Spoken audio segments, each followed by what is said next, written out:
A mother's love for her son is tested when she begins experiencing mysterious illnesses after meals with her daughter-in-law. As symptoms worsen and tensions rise, she must confront the devastating possibility that these aren't mere coincidences. What starts as simple family dinners evolves into a chilling tale of betrayal that will test the bonds between mother, son, and wife. But before that, comment where you are watching from today, and like and subscribe for more stories like this. Marie Williams stood before her bedroom mirror, adjusting her favorite pearl necklace, a gift from her late husband. At 62, she carried herself with the grace of someone who'd weathered life's storms and emerged stronger. Her dark skin had aged beautifully, marked with laugh lines that told stories of happier times. Today was special, another visit to her only son Jordan's house. "Lord, please let today be different," she whispered, tucking a stray silver curl behind her ear. The last few visits had left her feeling strange, but she pushed those thoughts aside. Today was about family. The drive to the suburbs took 30 minutes, each mile bringing both excitement and an inexplicable unease. Jordan and his wife Lisa had moved to this predominantly white neighborhood 3 years ago, shortly after their wedding. The pristine lawns and identical houses still felt foreign to Marie, so different from the vibrant community where she'd raised Jordan. As she pulled into their driveway, her grandchildren's faces appeared at the window. 5-year-old Marcus and 3-year-old Lily, their beautiful brown faces pressed against the glass. The sight melted away her anxiety. "Grandma! Grandma!" They burst through the front door, nearly knocking her over with their enthusiastic hugs. "My babies!" Marie laughed, kneeling to embrace them properly. "Oh, look how you've grown." Jordan appeared in the doorway, his broad smile matching his father's. "Mom, you're early." He wrapped her in a warm hug that reminded her of when he was little. "Early? Baby, I'm right on time. You know your mama doesn't run on CP time." She patted his cheek affectionately. Lisa emerged from behind Jordan, her blonde hair perfectly styled, wearing a crisp white apron over her designer clothes. "Marie, so nice to see you." Her smile didn't quite reach her eyes. "I'm just finishing up dinner. I made your favorite, my special jambalaya." Marie's stomach tightened slightly at the mention of food, but she forced a smile. "That sounds lovely, dear." Inside, the house smelled of spices and something Marie couldn't quite identify. The children dragged her to their playroom, eager to show off their latest artwork while Jordan and Lisa returned to the kitchen. "Look, Grandma, I drew our family." Marcus held up a crayon drawing. Marie's heart warmed seeing how he'd drawn her larger than life, standing next to Jordan. "It's beautiful, baby. You're quite the artist." She studied the drawing, noticing how Lisa was drawn smaller, almost in the corner. Children's artwork often revealed more than adults realized. "Dinner's ready." Lisa's voice carried from the dining room. The table was set perfectly, too perfectly, Marie thought, like a magazine spread rather than a family dinner. Lisa served everyone with theatrical flourish, paying special attention to Marie's portion. "I added extra spices to yours, Marie. I know how much you love it spicy," Lisa said, her voice syrupy sweet. Marie took her first bite, aware of Lisa watching her intently. The flavors were intense, almost overwhelming. Something about it tasted off. "How is it?" Lisa asked, leaning forward slightly. "It's different," Marie managed, taking a sip of water. "You've certainly made it your own." The conversation flowed around her as they ate. Jordan talked about his promotion at the law firm, the kids chatted about school, and Lisa dominated the conversation with stories about her social circle. Marie contributed when appropriate, but as the meal progressed, she felt increasingly unwell. It started with a slight queasiness, then progressed to a burning sensation in her stomach. By dessert, Lisa's special peach cobbler, Marie's head was spinning. "Mom, are you okay? You look pale," Jordan noticed, reaching for her hand. "I'm fine, baby. Just tired, I suppose. Maybe it's my age catching up with me." She forced a weak smile. Lisa rushed to her side. "Oh, Marie, you poor thing. Could it be food poisoning? Though that's impossible. I'm always so careful with my cooking." Her concern seemed theatrical, practiced. No, I'm sure it's nothing," Marie insisted, though her stomach churned violently. "Maybe I should head home early today." "But Grandma, you promised to read us a story." Lily's lower lip trembled. Marie's heart ached. Next time, Sweet Pea. Grandma needs to rest. Jordan insisted on walking her to her car. Mom, this isn't the first time you felt sick after visiting. Maybe you should see Dr. Thompson. Baby, I'm fine. Just a sensitive stomach these days. She patted his cheek, not wanting to worry him. As she drove home, Marie's mind raced. This was the third time she'd felt ill after eating at Jordan's. The first time, she dismissed it as a coincidence. The second time, she blamed it on eating too much. But now, that night, hunched over her toilet, Marie's suspicions grew. The symptoms were too consistent, too specific to her visits. But surely Lisa wouldn't. No, she couldn't let herself think that way. Lisa was family now, even if things had been tense since she and Jordan married. The next morning, Marie sat at her kitchen table, sipping ginger tea to settle her stomach. Her phone buzzed with a text from Lisa. Hope you're feeling better, Marie. I found some natural remedies that might help with your digestive issues. Should I drop them off? Marie stared at the message, noting the forced cheerfulness in those emoji-laden words. She thought back to dinner, remembering how Lisa had hovered while she ate, how she'd insisted on serving Marie herself rather than letting her take her own portion. Thank you, dear, but I'm feeling much better now, she replied diplomatically. Another buzz, if you're sure. The kids miss you already. When are you coming back? I'm planning to try a new recipe. Marie's stomach clenched at the thought. She closed her eyes, remembering how she'd raised Jordan to see the best in people, to judge them by their character, not their color. When he'd fallen in love with Lisa, Marie had welcomed her with open arms, despite the whispers in their community. She'd defended their relationship to friends who questioned it, hosted their engagement party, helped plan their wedding. But now, the following Sunday, Marie found herself back at their house, unable to refuse Jordan's invitation to Sunday dinner. This time, she watched Lisa more carefully in the kitchen, noting how she prepared the meals separately, how she kept glancing at Marie while cooking. Can I help, dear? Marie offered, entering the kitchen. Lisa startled, nearly dropping a spice jar. Oh, no, I've got it all under control. Why don't you go play with the kids? But Marie lingered, observing how Lisa added extra seasonings to one particular plate, the one that would later be served to her. During dinner, Marie noticed other things too. How Lisa's hand trembled slightly when serving her, how her smile tightened when Marie took each bite, how she deflected questions about the recipes. This tastes different from last time, Marie commented carefully. Oh, I'm always experimenting. Lisa laughed, a high, nervous sound. You know how it is, trying to perfect those traditional recipes. Though I'm sure I'll never make it quite like you do. The compliment carried a hint of mockery that only Marie seemed to notice. Jordan was absorbed in his phone, the kids in their food. That night, as the familiar nausea set in, Marie sat in her bathroom, torn between her growing suspicions and her desire to maintain family peace. She thought of Jordan, of how happy he seemed with Lisa, of how the kids adored their mother. Was she imagining things? Was she letting old prejudices cloud her judgment? But then she remembered Lisa's strange behavior in the kitchen, the particular attention paid to her portions, the way symptoms only appeared after eating Lisa's cooking. The pattern was becoming impossible to ignore. Her phone buzzed again. Another text from Lisa. Marie, I'm so worried about these recurring issues you're having.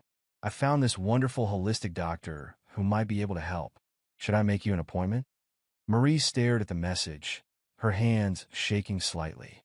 The forced concern, the eager helpfulness, it all felt wrong, like a predator playing with its prey. Lord, give me strength, she whispered, closing her eyes. She couldn't accuse her daughter-in-law without proof. Couldn't risk destroying her son's marriage, her grandchildren's home, over what might be nothing more than an old woman's paranoia. But as she lay in bed that night, unable to sleep through the stomach cramps, Marie knew something had to change. She thought of her late husband, wondering what he would advise. He'd always told her to trust her instincts. They'd never led her wrong before.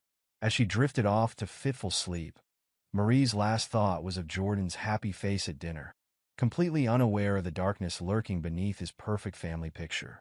How could she protect her son without destroying his world? The answer would come soon enough, but not before things got much, much worse. The fluorescent lights of Dr. Thompson's office cast harsh shadows across Marie's face as she sat on the examination table. her hands clutching her purse tightly. The paper crinkled beneath her as she shifted uncomfortably, waiting for her longtime physician to return with the test results. Dr. Thompson, a gentle-mannered woman in her 50s who'd been Marie's doctor for over 2 decades, entered with a puzzled expression. "Well, Marie, I've looked over everything, and honestly, I'm a bit stumped." "What do you mean, Karen?" Marie leaned forward, anxiety creeping into her voice. "Your blood work is normal. Liver function, kidney function, everything looks fine. No signs of infection or inflammation." Dr. Thompson sat on a rolling stool, reviewing the charts. "You said these symptoms only occur occasionally?" Marie nodded. "Yes, but they're getting worse each time. The nausea, dizziness. Last time I could barely drive home. And you can't identify any pattern? Certain foods, activities?" Marie's throat tightened. She could identify the pattern perfectly.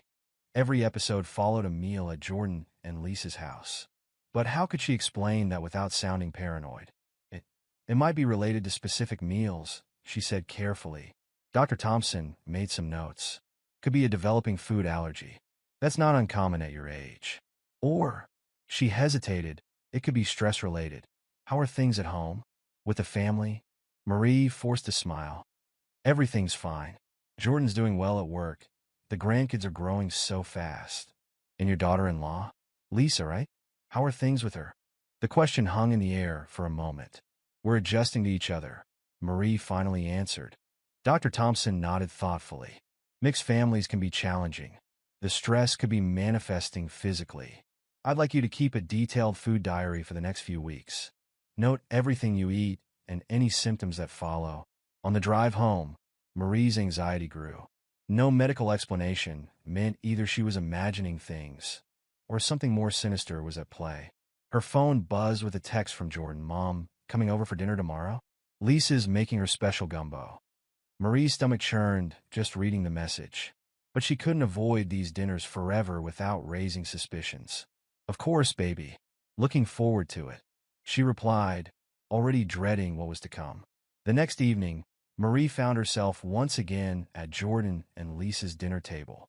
Lisa had outdone herself, presenting a spread that looked like it belonged in a cooking magazine. "I made it extra special tonight," Lisa announced, serving Marie a heaping portion of gumbo. "Added my secret blend of spices just for you, Marie." Marie noticed how Lisa's eyes followed her spoon as she took the first bite. The flavor was overwhelming, far spicier than traditional gumbo should be. Within minutes, her mouth was burning, and her stomach began to churn. "Mom?" Jordan's voice seemed distant.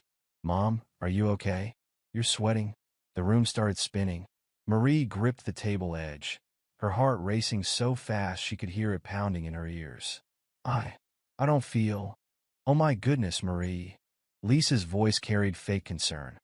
"Maybe you're allergic to shellfish? I should have asked." "No." Marie tried to stand, but her legs wouldn't cooperate. "Jordan, I need..." "Mom." Jordan jumped up as Marie slumped in her chair. "Lisa, call 911. "No." Marie managed, fighting through the dizziness. "No ambulance. Just need to lie down." Jordan helped her to the guest room, his face etched with worry. "Mom, this isn't normal. Something's seriously wrong."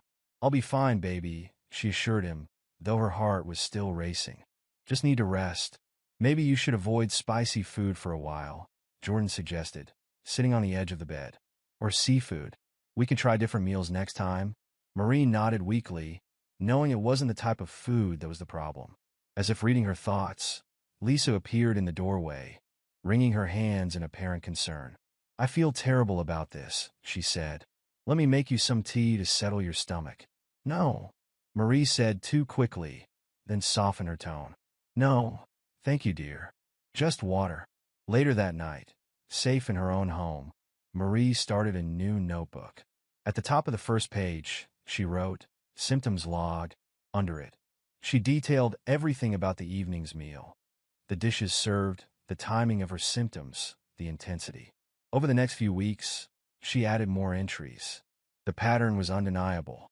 Sunday dinner, spicy gumbo, severe nausea, dizziness, racing heart. Thursday lunch, special sandwich, stomach cramps, headache. Saturday brunch, French toast. Lisa insisted on serving my portion. Mild nausea, confusion. The symptoms were worst with spicy dishes, where extra seasonings could easily mask other additions. Marie's suspicions solidified with each entry, but she still needed proof. During one particularly memorable dinner, Lisa served a Cajun pasta dish that she claimed was inspired by Marie's heritage. The irony wasn't lost on Marie, a white woman attempting to serve her a version of her own cultural cuisine. "It's my take on your recipe," Lisa said sweetly, placing a large portion before Marie. "I hope I did it justice." The first bite sent warning signals through Marie's body. The familiar burning sensation, different from normal spices, spread across her tongue. She watched Lisa from the corner of her eye, noting how her daughter-in-law's expression shifted from anticipation to satisfaction as Marie's symptoms began to appear. "How is it, Mom?" Jordan asked, oblivious to the undercurrent of tension. "It's—" Marie's voice faltered as the room began to spin. "It's very—" "Marie?" Lisa's voice held that same artificial concern. "You don't look well. Again. Perhaps you should see another doctor?" "This keeps happening." The emphasis on "keeps happening" sent a chill down Marie's spine. Lisa's face showed no genuine worry, just a calculated observation of Marie's distress. "I think I need some air," Marie managed, stumbling to her feet. Jordan rushed to help her to the back porch, while Lisa remained seated, sipping her wine with an almost imperceptible smile. "Mom, I'm really worried," Jordan said once they were alone. "This can't keep happening. Maybe we need to get you allergy tested." Marie patted his hand, fighting through the dizziness. "Baby, I'm starting to think it's not allergies." "What do you mean?" Before she could respond, Lisa appeared with a glass of water. "Here, Marie. This might help." Marie stared at the glass, but didn't take it. "No, thank you, dear. I'm fine." Something flickered in Lisa's eyes. Annoyance? Frustration? Before her concerned mask slipped back into place. "Well, if you're sure." "Jordan, honey, the kids need help with their homework." Once alone, Marie pulled out her phone and added another entry to her symptoms log, her fingers trembling slightly. "Cajun pasta. Immediate reaction. Suspects tampering." The next family dinner, Marie came prepared with a strategy.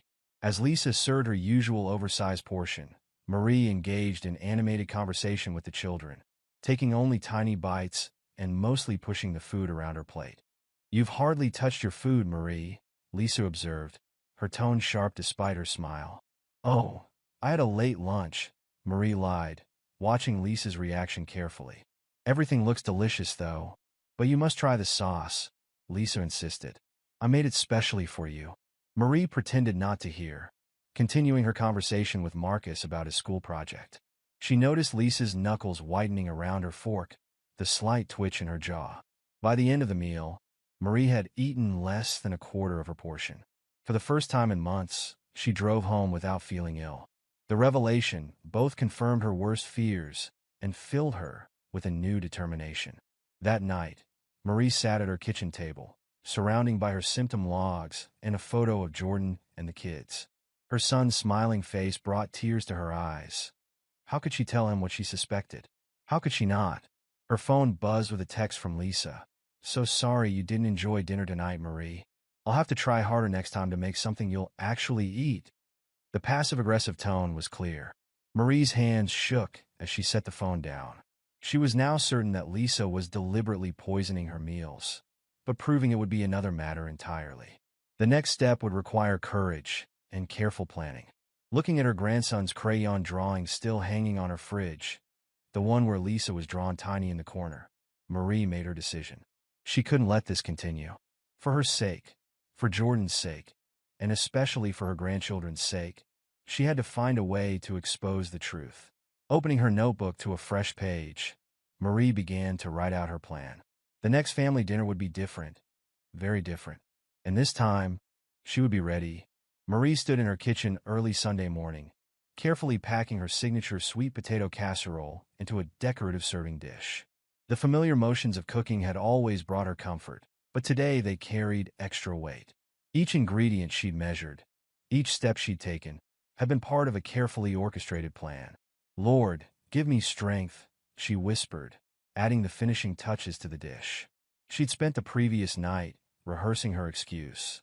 Her doctor had recommended a special diet to help with her mysterious symptoms. It wasn't entirely a lie. Dr. Thompson had suggested food tracking. Her phone buzzed with a text from Jordan. "Mom, you don't need to bring anything. Lisa's been cooking all morning." Marie's hands trembled slightly as she typed back, "Just a little something, baby." Doctor's orders, trying to figure out what's causing these spells. She checked her purse one last time. Her symptom diary, a small notebook for new observations, and her phone with the camera ready to document anything suspicious. The stakes were too high for mistakes. The drive to Jordan's house felt longer than usual. The covered dish on her passenger seat seemed to mock her with its significance. This wasn't just dinner. It was a test, one she prayed she was wrong about. Lisa opened the door before Marie could ring the bell, her perfect smile faltering for just a moment at the sight of the covered dish. "Marie, what's this? You didn't have to bring anything. I've prepared everything already." "Oh, just a little something," Marie said lightly, stepping past her. "Doctor suggested I try tracking what I eat, with all these strange symptoms lately." Lisa's smile tightened, almost imperceptibly. "But I made all your favorites. Surely one night won't hurt your diet." "Grandma." Marcus and Lily came running, breaking the tension. "What did you bring? Is it your sweet potato casserole?" "The very same." Marie smiled, holding the dish away from Lisa's reaching hands. "Let me just put this in the kitchen." The kitchen counter was crowded with Lisa's elaborate spread, all of Marie's supposed favorites, each one likely laced with whatever had been making her ill. The sight made her stomach turn. "Here, let me serve everyone," Lisa offered, reaching for Marie's casserole dish. "No need, dear." Marie's voice was honey-sweet but firm. "I'll handle my portion." Doctor's orders. Need to measure everything carefully. Throughout dinner, Marie noticed Lisa's mounting agitation.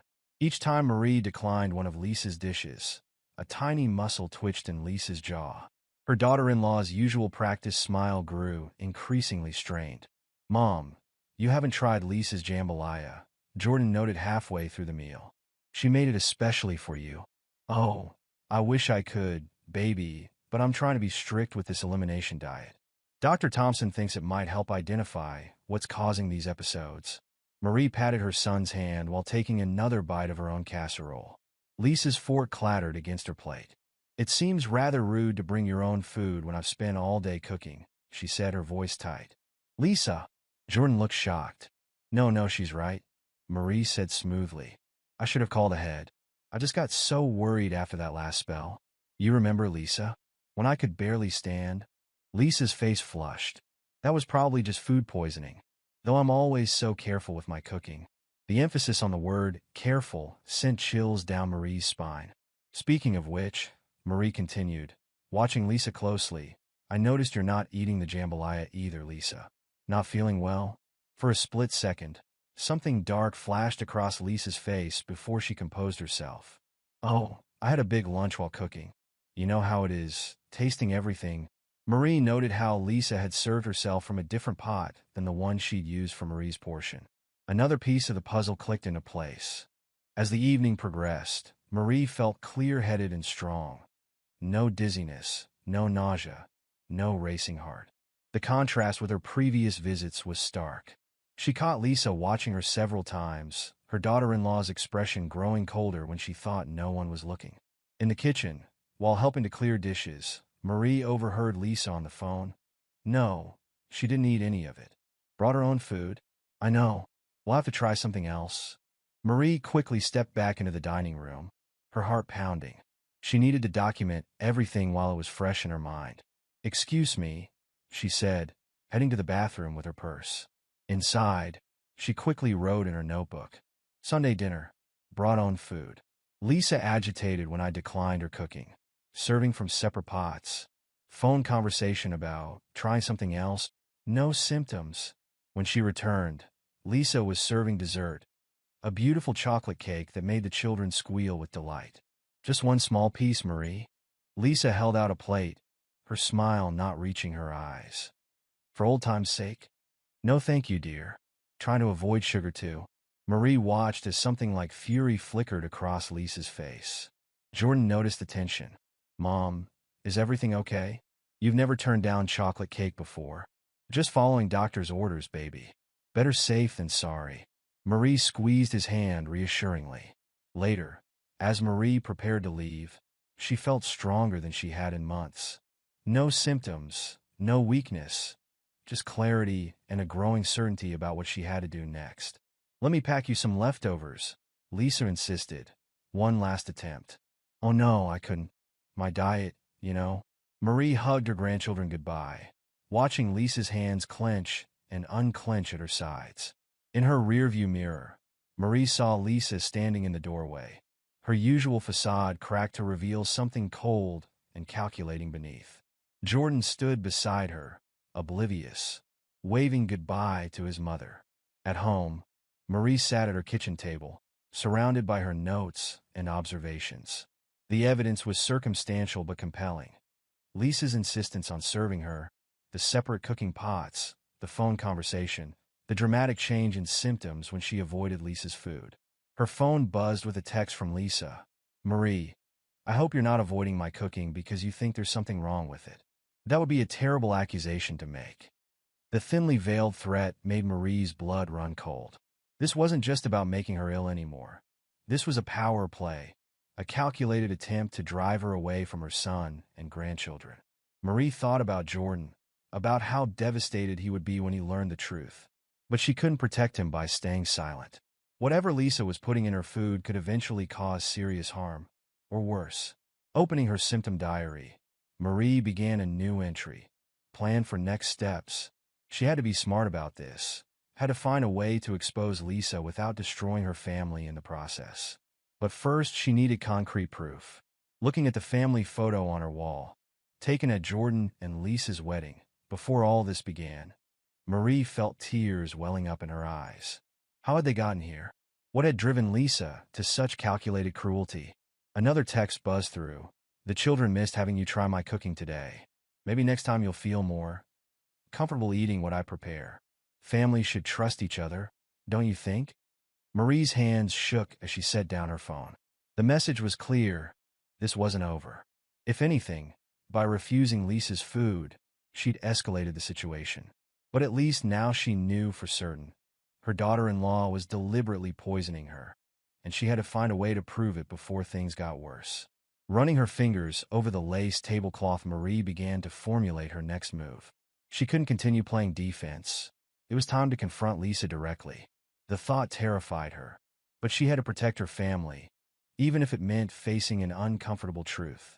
Watch over us all, she prayed softly, looking at her grandchildren's smiling faces in the family photo. Whatever came next would change their lives forever, but silence was no longer an option. The truth had to come out, no matter how painful it might be. The morning sun cast long shadows across Marie's kitchen as she dialed Lisa's number. Her symptom diary lay open before her, pages of meticulous notes documenting months of suspicious incidents. After a sleepless night spent praying for guidance, she knew it was time. Hello. Lisa's voice was cheerful, practiced. Lisa, dear, I was hoping we could talk. Just the two of us. Marie kept her tone light. Maybe coffee at my house? While Jordan's at work and the kids are at school? A pause. Is everything all right, Marie? Oh, yes. Just some family matters I'd like to discuss. Around 11? Another pause. Of course. I'll bring some of my homemade muffins. No need, Marie said firmly. I'll provide refreshments. At exactly 11, Lisa's luxury SUV pulled into Marie's driveway. Through the kitchen window, Marie watched her daughter-in-law check her reflection in the car mirror, adjusting her perfectly styled blonde hair. The gesture reminded Marie of actors preparing to go on stage. Marie opened the door before Lisa could ring the bell. Come in, dear. Lisa's eyes darted around the living room as she entered, taking in the family photos on the walls, most featuring Jordan and the kids, several from before she'd entered their lives. Such lovely old pictures, she said, her smile tight. Please sit. Marie gestured to the dining room table, where she'd set out 2 cups of coffee and a plate of store-bought cookies. Sugar and cream are on the table. Lisa perched on the edge of her chair, her designer purse clutched in her lap like a shield. What's this about, Marie? Is everything okay? Marie sat across from her, placing her symptom diary on the table. No, Lisa. Everything is not okay. She opened the notebook. We need to talk about what you've been doing to my food. Lisa's laugh was immediate but hollow. Excuse me? What are you talking about? I think you know exactly what I'm talking about. Marie's voice remained calm.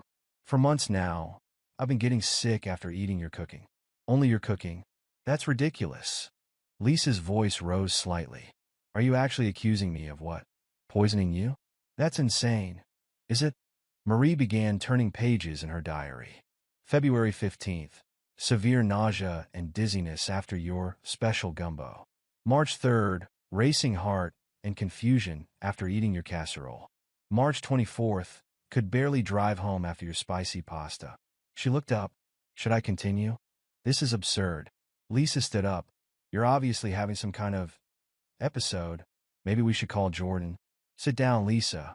Marie's tone made it clear this wasn't a request. We're not finished. Something in Marie's expression must have worried Lisa, because she slowly sank back into her chair. Last Sunday, Marie continued, I brought my own food. Didn't eat a single bite of your cooking. For the first time in months, I felt fine. No symptoms at all. Interesting coincidence, don't you think? Lisa's confident facade began to crack. You're being paranoid. This is crazy. I heard you on the phone that night. Who were you talking to about trying something else since I wouldn't eat your food? Color drained from Lisa's face. You were spying on me? I was protecting myself. Marie leaned forward. Now, do you want to tell me the truth? Or should I take these notes and my symptoms to the police? The mention of police broke something in Lisa. Her perfectly composed expression crumbled, replaced by something cold and hard. You wouldn't dare. Try me. Lisa's laugh was bitter this time. Fine. You want the truth? Yes.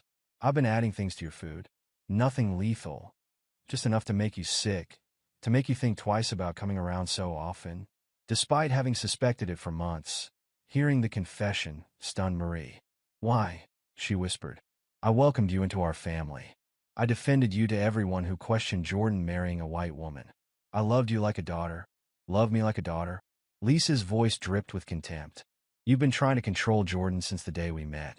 Always calling, always visiting, always reminding him of his responsibilities to family. He's my only child. He's my husband. Lisa slammed her hand on the table, making the coffee cups rattle. But you couldn't let go, could you? Had to keep your perfect little boy tied to your apron strings. Every decision we make, every choice about the kids, there's always your opinion, your way of doing things. Marie stared at her daughter-in-law, truly seeing her for the first time. So you decided to poison me? To risk my health because you were jealous? Risk your health? Lisa scoffed. Please. It was just enough to make you uncomfortable, to make you think twice about coming around so often. I needed you to back off, to let us live our lives without your constant interference. And you thought making me sick was the answer? Marie's voice shook with disbelief. It was working, wasn't it? You started visiting less. Started making excuses not to come to dinner. A small, satisfied smile played across Lisa's lips. Until you got suspicious and ruined everything with your little food stunt last Sunday. Marie felt sick for a different reason now. Do you hear yourself? You're talking about deliberately harming your children's grandmother. The woman who helped plan your wedding, who babysits whenever you need it, who's never been anything but supportive. Supportive? Lisa laughed harshly. You mean controlling. Always there, always watching, judging my parenting, my housekeeping, my cooking. The perfect mother-in-law who can do no wrong. Do you know what that's like? Living in the shadow of Saint Marie. This isn't about me, Marie said quietly. This is about you being so insecure in your marriage that you'd resort to poisoning family. Lisa's face hardened. You don't know anything about my marriage. I know my son would be horrified if he knew what you've done, but he's not going to know, is he? Lisa's voice turned silky. Because if you tell him, you'll destroy this family. Break his heart. Traumatize the children. Is that what you want, Marie? To tear apart your precious family. Marie felt tears welling up in her eyes. How can you be so cold about this? Don't you feel any remorse? Remorse? Lisa stood, gathering her purse. I did what I had to do to protect my marriage, my family. If anything, you should be thanking me for not using something stronger. The casual threat sent chills down Marie's spine. Listen to me carefully, Lisa. This stops now. No more tampering with my food. No more passive-aggressive games. If I suspect for 1 second that you're still trying to harm me, I will go straight to Jordan with everything. My symptom diary, your confession, all of it. Lisa's smile was razor-sharp. And who do you think he'll believe? His devoted wife. Or his aging mother, who's been acting increasingly paranoid. Would you like to find out? Marie held up her phone. I recorded our entire conversation. Lisa's smile vanished. You're bluffing. Try me. Marie's voice was steel. I may love my son too much to hurt him unnecessarily, but if you force my hand, I will do whatever it takes to protect this family, including from you. They stared at each other across the table, years of tension crystallizing into this moment. Finally, Lisa spoke, her voice barely above a whisper. What do you want? I want you to get help. Professional help. Whatever is driving this behavior needs to be addressed before it escalates further. Marie's tone softened slightly. I don't want to destroy this family, Lisa. I want to help fix it. Lisa's laugh was hollow. Fix it? You're the problem, Marie. You always have been. No, Lisa. The problem is that you see me as competition instead of family. That needs to change, for everyone's sake. Or what? You'll play that recording for Jordan? Lisa's voice dripped with contempt. I don't want to, but I will if I have to. Marie stood up. Ball's in your court, Lisa. Get help? Or I'll have no choice but to tell Jordan everything. Lisa gathered her purse, her movements precise and controlled. At the door, she paused. You know this changes everything, right? Yes, Marie said quietly. But maybe that's what this family needs. After Lisa left, Marie sat alone at her kitchen table, listening to the ticking of the clock that had hung there since Jordan was a child. The coffee cups still sat untouched, the store-bought cookies uneaten. She picked up her phone, finger hovering over Jordan's number. A text from Lisa appeared. You've made a serious mistake, Marie. We'll see who Jordan believes. Marie closed her eyes, feeling the weight of what was to come. She'd hoped confronting Lisa might lead to understanding, to change. Instead, she'd revealed something far more dangerous. A woman who felt no remorse for her actions, who saw nothing wrong with poisoning family over imagined slights. Opening her eyes, Marie began a new entry in her diary. Confrontation with Lisa, April 15th. She had to document everything while it was fresh in her mind. Whatever came next, she needed to be prepared. Her phone buzzed again. Jordan this time. Mom, you okay? Lisa just called saying she's worried about you acting strange at your coffee meeting. Marie's hand trembled as she set down her phone. Lisa was already spinning her narrative, trying to discredit her. But Marie had something Lisa didn't prove. The question now was whether she'd have to use it. Looking at the family photo on her wall, Jordan, Lisa, the kids, all smiling at last year's Christmas. Marie felt her heart breaking for what was to come. She tried to handle this quietly, to protect her family from the ugly truth. But Lisa's reaction had made one thing clear. This wasn't over. Not by a long shot. Marie sat in her living room, clutching the recording device and her symptom diary as she waited for Jordan to arrive. After Lisa's threatening text messages and attempts to discredit her, she knew she couldn't wait any longer. The truth had to come out today. The sound of Jordan's car pulling into the driveway made her heart race. She'd asked him to come alone, saying they needed to discuss something important. Through the window, she watched her son check his phone, probably another message from Lisa, before walking to the door. Mom? Jordan called as he entered. What's going on? Lisa's been saying some strange things about your behavior lately. Marie patted the seat beside her on the couch. Sit down, baby. We need to talk about Lisa. Jordan's face tightened with concern as he sat. Mom, Lisa said you've been acting paranoid, making accusations. Just listen, Marie interrupted gently, pressing play on the recording device. Lisa's voice filled the room. Fine. You want the truth? Yes, I've been adding things to your food. Nothing lethal, just enough to make you sick. Jordan's face went pale as the recording continued. He listened in stunned silence to his wife's cold confession, her threats, her complete lack of remorse. By the time Marie stopped the recording, his hands were shaking. This can't be real, he whispered. Marie opened her symptom diary. I've documented everything, baby. Every meal, Every symptom, every incident. The way I get sick only after eating her cooking. How the symptoms stopped when I brought my own food. But why? Jordan's voice cracked. Why would she do this? She was jealous, baby. Jealous of our relationship, of my place in your life. Marie's heart broke, seeing her son's pain. She saw me as competition instead of family. Jordan stood up abruptly, pacing the room. All those times you were sick, when you could barely drive home, when we thought it might be food allergies. His voice rose with each word. She was poisoning you? My wife was poisoning my mother. I confronted her, hoping she'd show remorse, agree to get help. Marie sighed. Instead, she threatened me, said you'd never believe me over her. Jordan stopped pacing, his face a mask of fury and pain. I need to hear her say it. Need to look her in the eye when she tries to deny this. Baby. No, Mom. I need to do this now. He was already pulling out his phone. Lisa, come to Mom's house. Now. No excuses. His voice was cold in a way Marie had never heard before. The 20 minutes they waited for Lisa felt like hours. Jordan sat rigid on the couch, replaying the recording twice more, each time his expression growing darker. When Lisa's SUV finally pulled up, Marie could see her daughter-in-law checking her makeup one last time, always conscious of appearances. Lisa burst through the door with practiced concern. Jordan, honey, what's wrong? Why are you at Marie's? I've been so worried about her mental state lately. Sit down. Jordan's voice cut through her performance. Mom, play the recording. Lisa's face went through a series of expressions as her own voice filled the room. Confidence, shock, fear, and finally, cold anger. When it finished, she laughed nervously. Oh, honestly, Jordan, that could be doctored. Marie's obviously trying to drive a wedge between us. Stop. Jordan held up Marie's symptom diary. I've read every page. Every time you made my mother sick.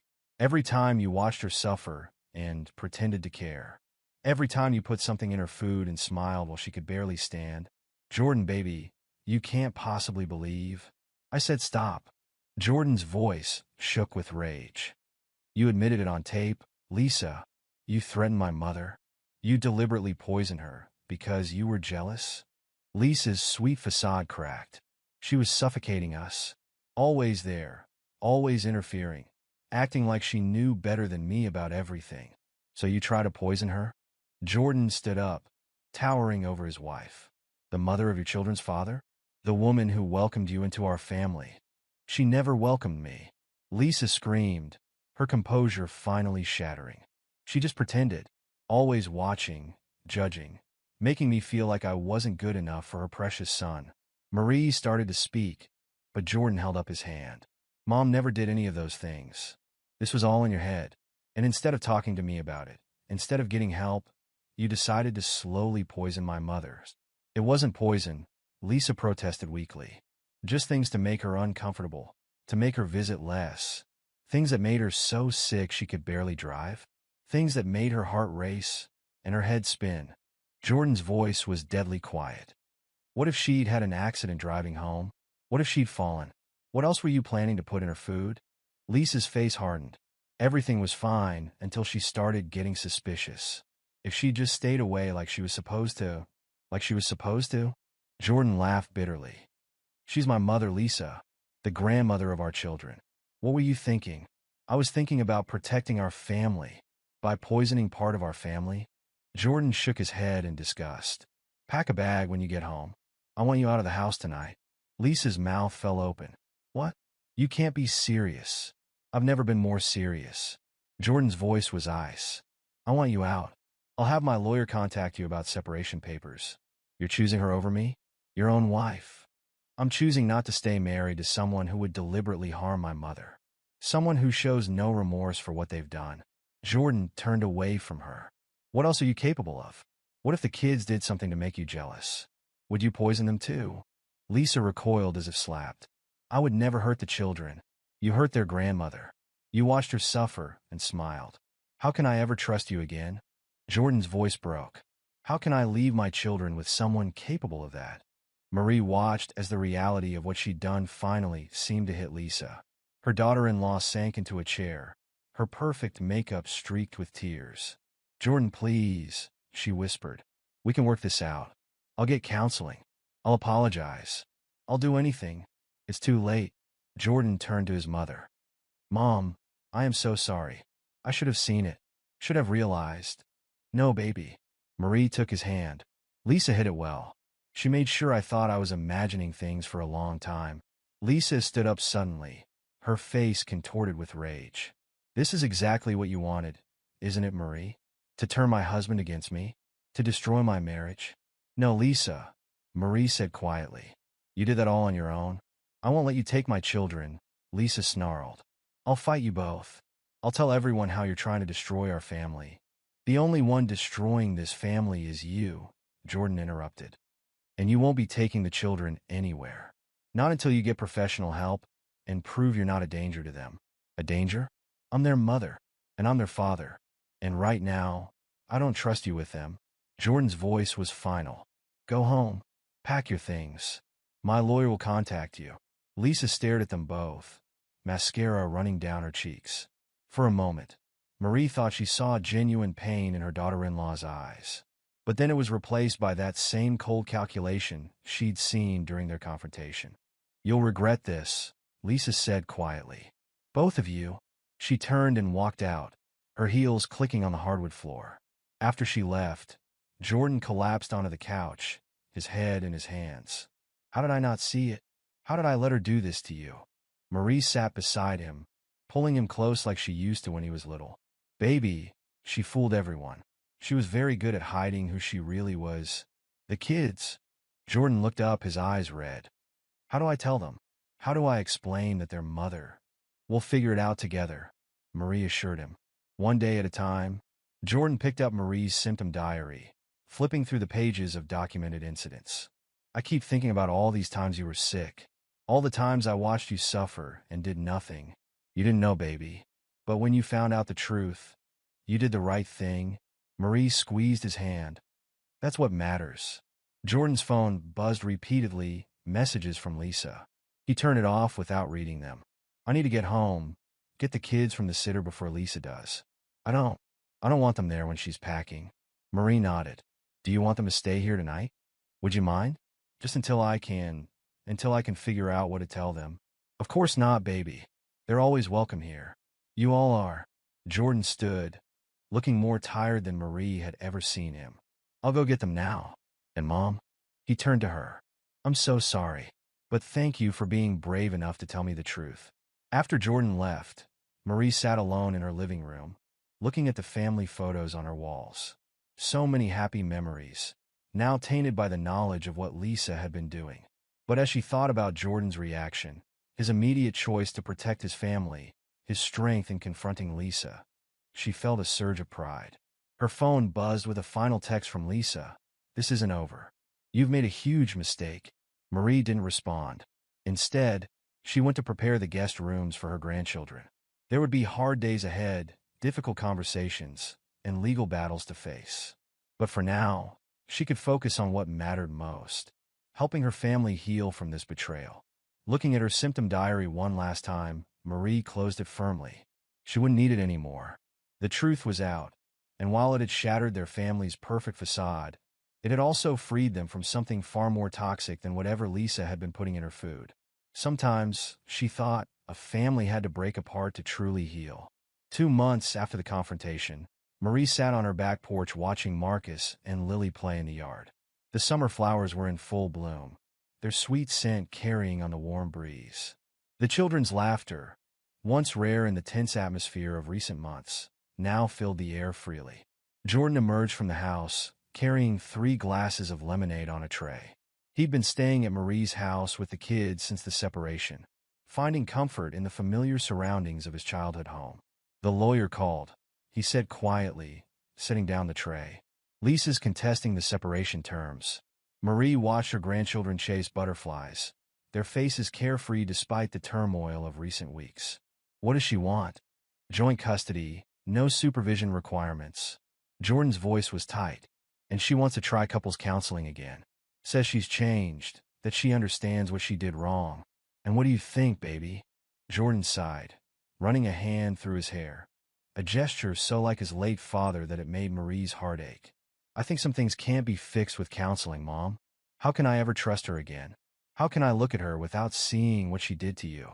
The screen door creaked open as Marcus ran up, slightly out of breath. Dad, look what we found. He held up a colorful butterfly wing, his eyes bright with excitement. Jordan's face softened as he examined his son's treasure. That's beautiful, buddy. Why don't we get a special box to keep it in? After Marcus ran back to join his sister, Jordan turned to Marie. The kids miss her. Lily cries for her at night sometimes. It breaks my heart, but... He shook his head. I keep thinking about what you went through. What if she ever got that angry with them? What if they did something to make her feel threatened? You're doing the right thing, Marie assured him. Sometimes being a good parent means making hard decisions to keep your children safe. Inside, Marie's phone buzzed with a text. She checked it quickly. Another message from Lisa. I'm seeing a therapist now. I'm getting help. Please, talk to Jordan. Tell him I've changed. Marie showed the message to Jordan, who laughed bitterly. Now she wants help? After everything she did? After watching you suffer for months and threatening you when you confronted her? People can change, Marie said carefully. But that doesn't mean we have to risk our safety while they do it. The next day, Jordan met with Lisa and their lawyers to discuss custody arrangements. He came home looking exhausted but determined. She broke down crying in the meeting. He told Marie as they prepared dinner. Said she never meant to hurt anyone, that she was just scared of losing me. Begged me to try counseling one more time. What did you say? I told her that trust, once broken, is like a shattered mirror. You can try to piece it back together, but you'll always see the cracks. Jordan chopped vegetables with more force than necessary. I told her I'd consider joint custody once she completed a full year of therapy and anger management classes, and that visits with the kids would be supervised until then. Marie nodded, proud of her son's strength.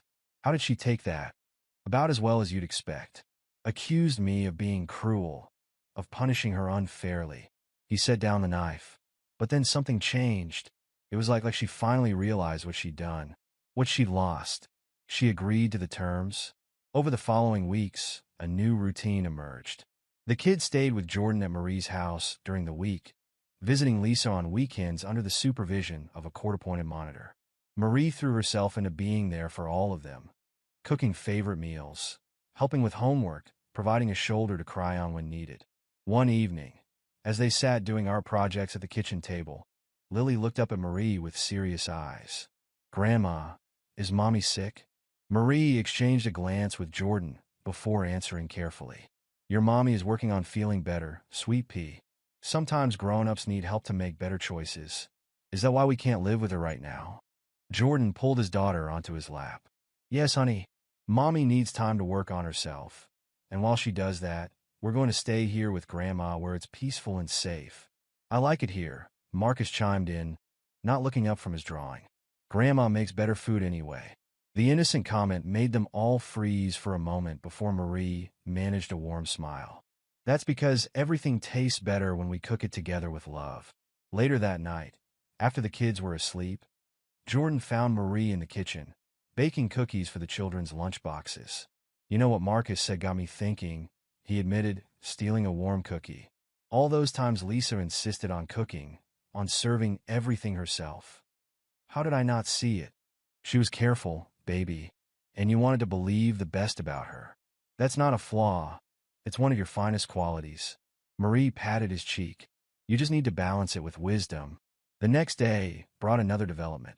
Lisa's lawyer called to say she'd enrolled in intensive therapy and anger management classes, accepting that the separation was necessary for everyone's healing. She asked if he would consider having coffee with her, Jordan told Marie. To hear her apology in person, Marie considered it, remembering the cold calculation in Lisa's eyes during their confrontation. Maybe someday, she said finally, when she's done more work on herself. For now, let's focus on the children. And they did. Slowly, day by day, the family found its new rhythm. Jordan started looking for a house nearby, wanting to maintain the close connection they'd rebuilt while giving the kids their own space again. Marie's kitchen once again became the heart of their family life, filled with laughter and the smell of home-cooked meals that brought comfort instead of fear. Lisa, to everyone's surprise, stuck to her therapy commitments. Her supervised visits with the children became less tense, and she even started acknowledging her past behavior in therapy sessions.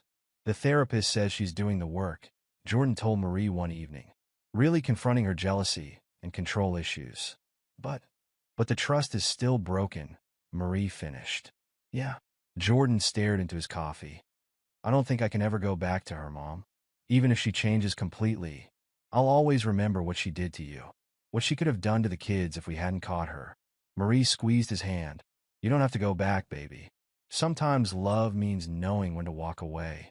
6 months after the separation, they settled into a new co-parenting arrangement. Lisa had completed half her therapy requirements and showed genuine progress. The kids spent alternate weekends with her, now without supervision, though Jordan still prepared their meals in advance. I know it's probably unnecessary now, he admitted to Marie. But I can't take that risk again. Not with their safety. Marie understood. She'd finally stopped checking her food obsessively, stopped feeling anxious at family meals. But some scars ran deep. On a warm Sunday evening, as the family gathered for their weekly dinner, a tradition they'd reclaimed and made their own again, Marie looked around her table with gratitude. Jordan, laughing as he helped Lily cut her chicken. Marcus, proudly showing off his latest school artwork.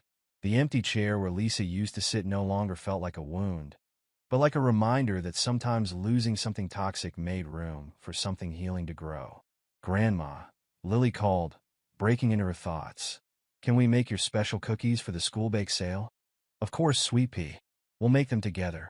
Jordan caught her eye across the table and smiled. A real smile, free from the shadows that had haunted him in recent months. They'd been through hell together, but they'd emerged stronger, wiser, and more appreciative of the simple joy of sharing a meal without fear. Later that night, as Marie prepared for bed, she found herself looking at the family photos on her dresser. The old ones of Jordan as a child, the newer ones with the grandchildren, and yes, even the ones with Lisa. She didn't take them down anymore. They were part of their story, a reminder of what they'd overcome. Her phone buzzed with a final text for the day, from Jordan. Thanks for everything, Mom. For being brave enough to tell the truth, and strong enough to help us all heal from it. Love you. Marie smiled, thinking of how far they'd come. The poison that had threatened to destroy their family had instead revealed its strongest bonds. They'd lost something in the process. Innocence, trust, a certain kind of happiness. But they'd gained something too.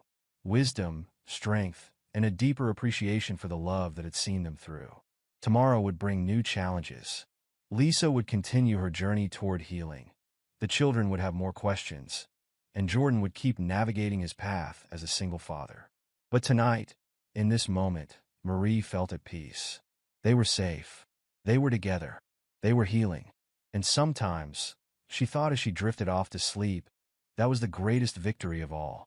What would you do if you discovered someone you trusted was willing to hurt those closest to you? Let us know your thoughts in the comments below. And don't forget to like and subscribe for more powerful stories about courage, loyalty, and standing up for what's right. Together, let's keep sharing stories that remind us of the strength it takes to protect the ones we love.